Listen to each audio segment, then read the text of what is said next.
I'm Dr. Angie Stoehr, and this is Feminine Curiosities. Recently, I had a request from a Facebook group about discussing sexual drive in the peri and postmenopausal time period. So let's tackle this one today. So let me talk just a little bit about what perimenopause is, because I know that gets a little bit confusing.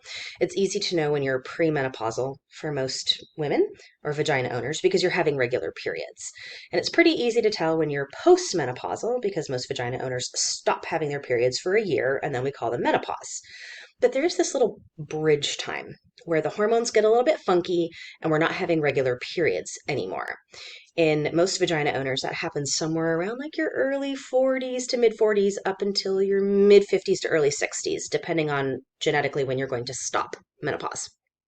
So during that time period, hormones get funky, shall we say. The ratio of the hormones starts getting a little bit off, and the ratio is part of what helps with our sexual drive. There's also other hormones that tend to kind of come into play around the time of perimenopause that can affect things like libido. So let me discuss some of those really quickly. Thyroid. It's not uncommon for women to start having thyroid issues around the time of perimenopause, and your thyroid can interfere with your ovarian function, mainly because one of the thyroid hormones, or a hormone that controls the thyroid, looks very similar to a hormone that controls the ovaries. And sometimes the ovaries get confused when there's too much of it hanging around. So if your thyroid's not working properly, that can affect sexual drive. But there's also cortisol levels, which is your stress hormone. And right now, there's lots of stress to be had. In the perimenopausal time period, early 40s to mid 50s, there's unfortunately a fairly big surge of divorces. Women and men, for that matter, vagina and penis owners, start having issues with relating well because there's a lot of life changes that go around during that time period. Kids are starting to get out of the house. Marriage may not have been great for a little while, and now that the kids are out of the house, it's an easier time to get divorced, etc. Cortisol, the stress hormone, tells your brain and your body now's not a great time to have a baby, and so elevated stress can interfere with ovarian function as well. And when your ovaries get affected, so does your drive. Now, in women, there's kind of like two things or two areas of your brain, shall we say, that affect sexual drive. Number one is a naked person of your choice. Naked person of your choice looks really good. Woo! I want to have sex. And then there's another area of your brain that says, gosh, there's dishes in the sink and I didn't have a good hair day and I'm irritated with my boss. And it says, mm-mm. So you need to have a nice balance there. Either that naked person looks better than usual or there's no dishes in the sink. Make sense? So the hormones and psychology behind this actually gets a little bit complicated. Perimenopausal time period, we tend to have a lot of that going on. There's lots of dishes in the sink. There's kids that are in high school and they've got all sorts of stuff going on and you're busy. And then, the naked person may not look quite as good as they used to. Some of them still look amazing. But at this point in the marriage, sometimes after we've been married 20, 30 years, people are starting to get frustrated with each other.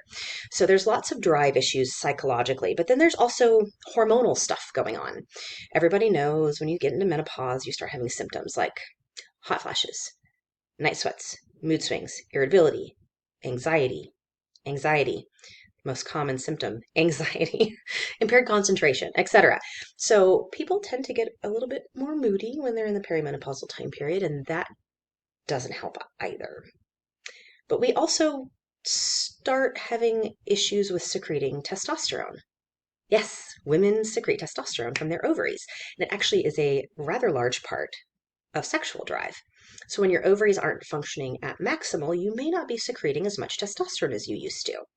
Now, there's a huge difference between male testosterone levels and female testosterone levels. Men like their testosterone really high, like 800-ish.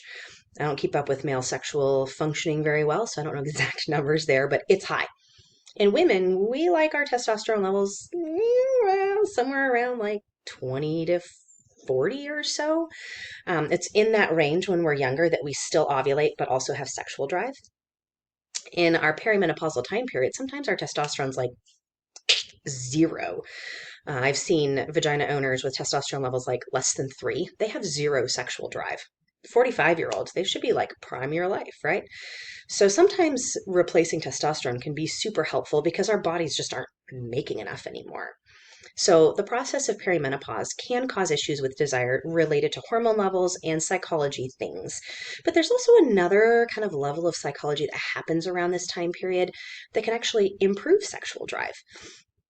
One of those things is that, hey, I don't have to worry about getting pregnant anymore. And that all of a sudden makes you maybe a little bit more excited about having intercourse. You may have to deal with a little bit of dry vagina there, but you know what? Don't have to worry about making any more of those babies that are keeping you up at night, right? The other psychology is a lot of relationships unfortunately start breaking down around this time period. 40s, 50s, common time to get divorced. The kids grow up, finish high school. Now we can end this marriage that hasn't been good for a while. And so there's kind of a renewed interest in getting out into the dating pool and in exploring some sexual fantasies that may have been happening since a while ago that we haven't done anything about. So there is a lot of different variation in sexual drive around the perimenopause. Sometimes it gets a lot worse based on situational and hormonal issues. Sometimes it gets better. The good news is for those of us that struggle with sexual drive around the time of perimenopause is it's very treatable. Now, a lot of times it requires several levels of treatment. Sometimes there's a little bit of psychology work that needs to be done, little work with a therapist or even a sex therapist to talk about feelings related to sex and feelings related to becoming less of a woman around the time of your menopause, that sort of thing. And sometimes it's really just, hey, you need a little bit of love from a medication. There are medications that make the naked person look even better. There are medications that more or less make you forget that there's dishes in the sink. And there are also hormones that can be provided that sort of take care of some of the underlying lack thereof when you're going through the perimenopause. So if you guys have any specific questions related to perimenopausal desire, type me a note, ask questions, please share me with all of your friends, give me some love, hit the little like button wherever it is up here.